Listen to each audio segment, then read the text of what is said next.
Hey guys, it's Bub here. And this video we're taking a look at Windows MNF U2, which is a modification created by the dumpster of mods. I'm very eager to take a look at this. The screenshots on archive.org looked very interesting, so let's go ahead and dive straight into it. We've taken a look at dumpster of mods modifications quite a few times in the past. Specifically, Windows Avalon is one that I just think of off the top of my head, and if I recall correctly, those modifications were pretty good. So I'm eager to see what Windows MNF is actually going to deliver for us and what it's going to look like. So as we're booting now into the out-of-box experience, or rather not the out-of-box experience, but the WinPE setup environment, we did see that it did look like a Windows 11 startup screen. It looked like an older version of Windows 11 because it had the dots and not the solid line, but here we are. Here is the WinPE setup environment, and you notice that there are a few tweaks. For example, the Windows logo is a different color. These are more rounded. Our cursor looks different, almost like a Linux cursor, and this progress bar is blue instead of green. So let's go ahead and continue through the setup here. It does look a lot more flat, more modern with different icons. That's the only thing I want to point out there. But we didn't have many settings to do in the WinPE environment. We're just installing. So we'll let this run and we'll be back once we are fully installed. Alright, and here we are in the out-of-box experience. So far, we've only seen one screen here, but it looks like the standard Windows 11 out-of-box experience here. We are now running through the checking for updates section of the out-of-box experience. Hopefully this does not take too long. Alright, and now it's actually asking us for a Microsoft account. That is really weird. Usually modifications remove that, but I can go ahead and skip that by clicking I'll do a domain join and name ourselves just Windows. I haven't seen a Windows 11 or even a Windows 10 custom mod actually have the Microsoft account section in there in quite a long time, which shocks me because Microsoft accounts for Windows are just disgusting. They do offer some good benefits, but in most cases they should not be forced on the end user. Alright, and here we are on the desktop of this operating system. Let's first start with the README file that somehow Windows can open a simple text document. It does not look like Notepad. Yeah, Notepad is not on the system, so I guess we won't be reading the README file. But going down the icons here, we have an Essentials folder, which, oh, there is Notepad right there. But unfortunately, cannot open MSIX bundle. Pretty cool. We then have Restore Microsoft Store Apps, and then Supremium for Windows 10 and Windows 11, which I think that's some kind of web browser, but don't quote me on that. Next, we have a folder of wallpapers, which contains a lot of different wallpapers, many of which look to be Microsoft wallpapers. And then I think these are the more custom ones. I could be wrong though, but let's go out of there. Moving down to the taskbar, we can see that we do have our Show Desktop button, we have our Action Center, we have our System Calendar, we have Volume, our Network, and then we also have our System Tray, which has Safely Remove Hardware, Bluetooth devices, Windows Security, and VMware Tools, which I installed. Shifting over to the left side, we have a Show Desktop button, we have a search bar, and we have our start menu, and this is where we'll focus our next bit of attention.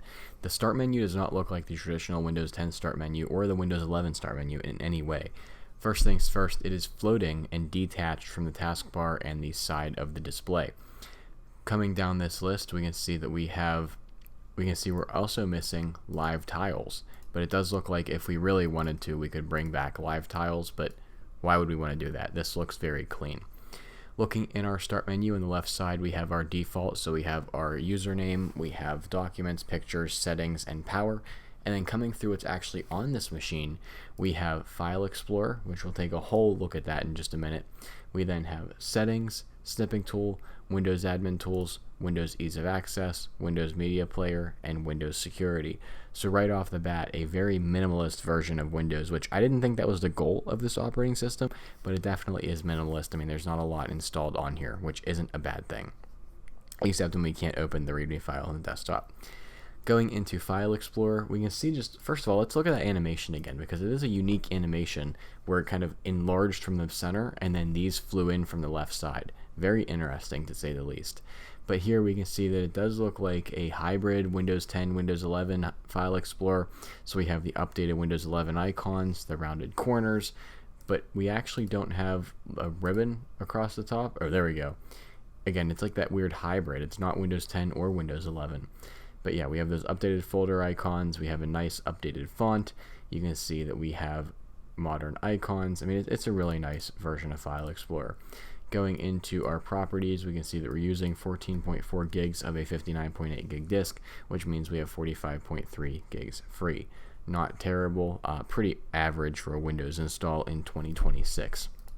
The ISO itself, on the other hand, is 5.38 gigabytes, which is still smaller than the latest version of Windows 11. But I mean, I'm really impressed by this File Explorer. I mean, just the animations, the themes. I mean, could it be a little more polished? Realistically, yes, but it looks pretty good. Right-clicking on the desktop, we can see that we have this kind of translucent background, kind of like liquid glass, but not as glassy, just more transparent. When right-click, you can see it does change based on the background that we have here. I actually do like this a lot. It kind of looks like a Linux wallpaper, or a Linux sort of context menu rather than Windows, which is still okay. I do like it. Moving into the task manager, again, looking at that animation right there, that is pretty smooth. We can come into performance and see that we are using 1% of our CPU, and in memory, I gave this 8 gigabytes of RAM.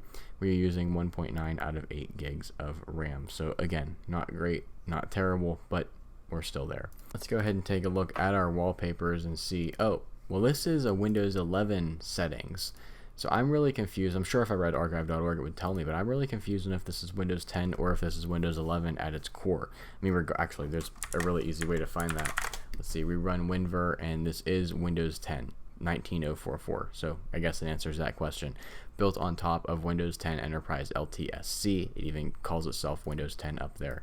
But it does have a lot of attributes of Windows 11, which is what makes it so hard to differentiate, because you have both sections here, which is very interesting to say the least. I really do like that.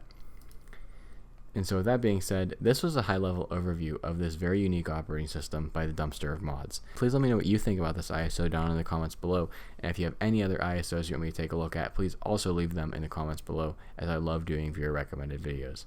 If you like this video, make sure to drop a like and subscribe if you're new around here, as I do all kinds of different technology videos, including device restorations. With that being said, I'll see you all in the next one.